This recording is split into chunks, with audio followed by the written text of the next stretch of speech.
الحمد للہ رب العالمین والصلاة والسلام علی سید الانبیاء والمرسلین وقال اللہ تبارک وتعالی فاعوذ باللہ من الشیطان الرجیم بسم اللہ الرحمن الرحیم یا ایہا الذین آمنوا کتب علیکم الصیام کما کتب علی الذین من قبلکم لعلکم تتقون عن ابی ہریرہ رضی اللہ عنہ قال قال رسول اللہ صلی اللہ علیہ وسلم من لم يدع قول الزور والعمل به فليس لله حاجة ان يدع طعامه وشرابه او كما قال النبی صلی اللہ علیہ وسلم۔ اللہ رب العزت کا ہم پر دوبارہ کرم ہوا، احسان ہوا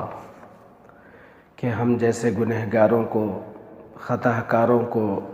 سیاہ کاروں کو، گناہ کرنے والوں کو، گناہ صغیرہ گناہ کبیرہ کرنے والوں کو،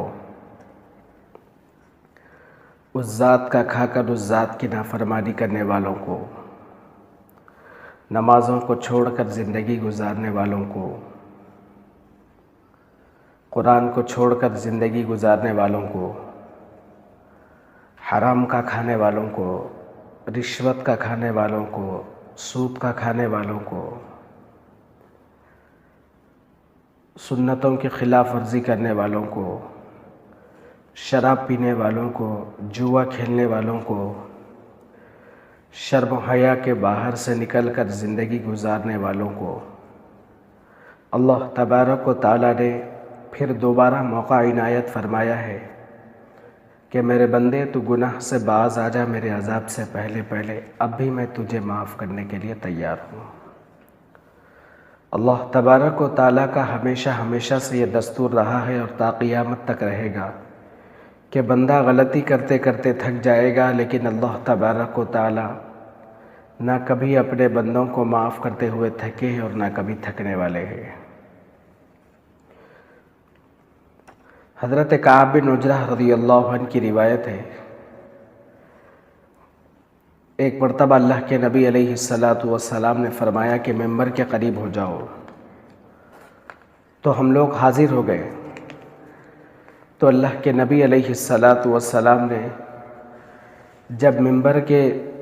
درجے پر، پہلے درجے پر قدم مبارک رکھا تو فرمایا آمین۔ پھر جب دوسرے درجے پر قدم مبارک رکھا تو پھر فرمایا آمین۔ پھر جب تیسرے درجے پر قدم مبارک رکھا تو فرمایا آمین۔ جب آپ خطبے سے فارغ ہو کر نیچے اترے تو حضرات صحابہ اکرام رضوان اللہ تعالی علیہم اجمعین نے پوچھا، اے اللہ کے نبی صلی اللہ علیہ وسلم، ہم نے آپ سے آج ایسی بات سنی ہے جو کبھی آپ سے نہیں سنی تھی۔ تو آپ علیہ السلام نے فرمایا، اس وقت میرے پاس جبرائیل امین آئے تھے اور جب میں ممبر کے پہلے درجے پر قدم رکھا تو انہوں نے کہا کہ ہلاک ہو جاوے وہ شخص جس نے رمضان المبارک کا مہینہ پایا اور اس کی مغفرت نہ ہوئی ہو۔ تو میں نے کہا آمین۔ پھر جب میں نے دوسرے درجے پر قدم رکھا تو انہوں نے کہا کہ ہلاک ہو جاوے وہ شخص جس کے سامنے آپ صلی اللہ علیہ وسلم کا ذکر مبارک ہو اور وہ درود نہ پڑھے۔ میں نے کہا آمین۔ پھر جب میں نے تیسرے درجے پر قدم رکھا تو انہوں نے کہا ہلاک ہو جاوے وہ شخص جس نے والدین کو بڑھاپے کی حالت میں پایا اور ان کی خدمت کر کے جنت کا حقدار نہ بنے۔ میں نے کہا آمین۔ تو اس حدیث مبارکہ کے اندر ماہ رمضان المبارک کو غفلت سے گزارنے والوں پر بھی وعید ہے، اور جب آپ صلی اللہ علیہ وسلم کا نام نامی اسم گرامی آئے تو درود نہ پڑھنے والوں پر بھی وعید ہے، اور والدین کی خدمت کر کے جنت کا حقدار نہ بنے اس شخص کے لیے بھی وعید ہے۔ تو رمضان المبارک کے مہینے کی قدر کرے اور آپ صلی اللہ علیہ وسلم کا نام نامی اسم گرامی آئے تو درود پڑھے اور والدین کی خدمت کر کے جنت کا حقدار بنے۔ رمضان المبارک کا مہینہ اللہ تبارک و تعالیٰ نے قدردانوں کے لیے رکھا ہے، اللہ تبارک و تعالیٰ نے رمضان المبارک کا مہینہ بے قدردانوں کے لیے نہیں رکھا ہے، تو لہذا رمضان المبارک کے مہینے کا ادب کرے، رمضان المبارک کے مہینے کا احترام کرے، رمضان المبارک کے مہینے کی قدر کرے۔ ماہ شعبان المبارک کا مہینہ چل رہا ہے، بالکل آخری مرحلے میں ہے۔ چند دنوں میں رمضان المبارک کی بابرکت گھڑیاں شروع ہونے والی ہے۔ قرآن کریم میں اللہ تبارک و تعالیٰ نے سورہ بقرہ کے اندر فرمایا کہ شہر رمضان الذی انزل فیہ القرآن، کہ رمضان المبارک کا مہینہ وہ بابرکت مہینہ ہے جس میں اللہ تبارک و تعالیٰ نے قرآن کریم کو نازل کیا ہے، قرآن کریم کو اتارا ہے۔ اب یہاں پر ایک بات ہمیشہ ذہن میں رکھنے کی ہے، علمی بات کہہ رہا ہوں کہ رمضان المبارک کے مہینے میں صرف اور صرف قرآن ہی نازل نہیں ہوا، بلکہ آسمانی جتنی بھی کتابیں ہیں ان کتابوں کو نازل کرنے کے لیے، ان کتابوں کو اتارنے کے لیے اللہ تبارک و تعالیٰ نے ماہ رمضان المبارک کے مہینے کا ہی انتخاب فرمایا ہے۔ حضرات مفسرین نے لکھا ہے کہ حضرت ابراہیم علی نبینا علیہ السلام پر جو صحیفہ اتارا گیا وہ یکم رمضان المبارک تھا۔ حضرت شیس علیہ السلام پر جو صحیفہ اتارا گیا وہ رمضان المبارک کا مہینہ ہی تھا۔ حضرت موسیٰ علیہ السلام پر توراۃ اتاری گئی تو رمضان المبارک کے مہینے کی 12 تاریخ کو اتاری گئی۔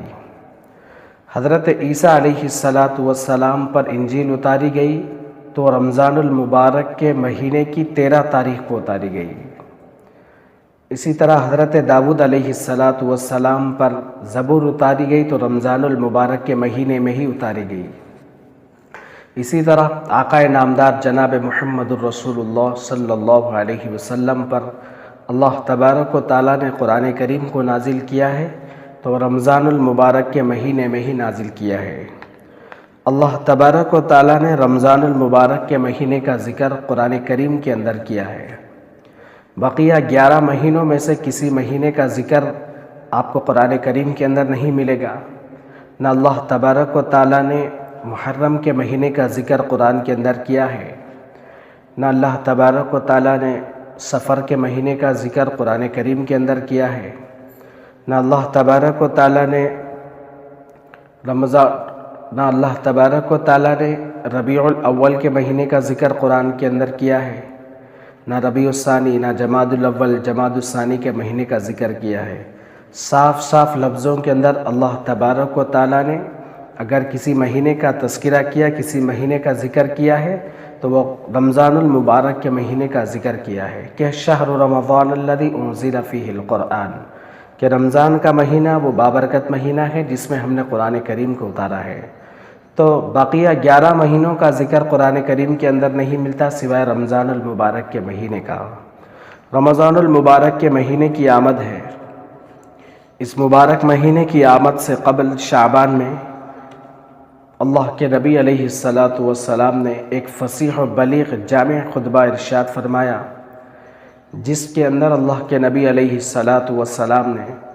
حضرات صحابہ کرام رضوان اللہ تعالی علیہم اجمعین کو